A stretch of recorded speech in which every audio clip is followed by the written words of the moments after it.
जय श्री कृष्णा, राधे राधे। एक बारी गोपाल भट्टाचार्य गंडकी नदी में स्नान कर रहे थे। स्नान करते करते उन्होंने सूर्यदेव को अर्घ देना चाहा।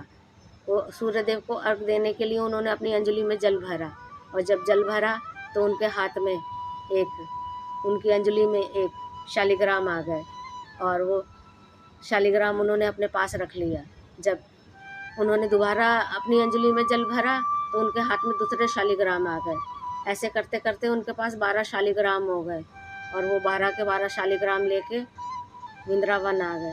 वृंदावन आके अपने शालिग्राम की पूजा आराधना करने लगे।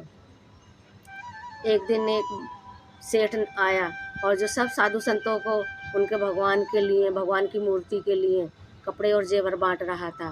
और वो सेठ आया गोपाल भट्ट जी के पास, और उसने उनको भी जेवर और कपड़े देना चाहा।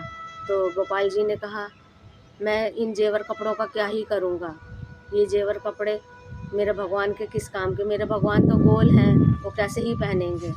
ऐसे कह के वो चुप हो गए। शाम को उन्होंने पूजा आराधना करी और अपने भगवान को टोकरी में रखा और उसे ढक दिया। दूसरे दिन गोपाल जी गए जमुना नदी के ऊपर और उसमें स्नान किया, सूर्य को अर्घ दिया, और वापस आके अपने भगवान की पूजा के लिए उन्होंने अपनी टोकरी को खोला।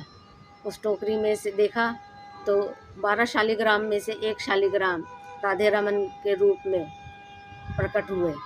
ऐसे प्रकट हुए हमारे शालिग्राम जी के रूप में से राधे रमन जी।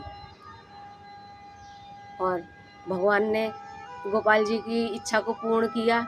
वो अपने भगवान को जेवर और कपड़े पहनाना चाहते थे, और भगवान ने कहा, लो पहना लो जेवर और कपड़े। और उन्होंने एक मूर्ति थी वो राधे रमन जी की, जो बांसुरी बजा रही थी, बहुत ही अद्भुत अलौकिक।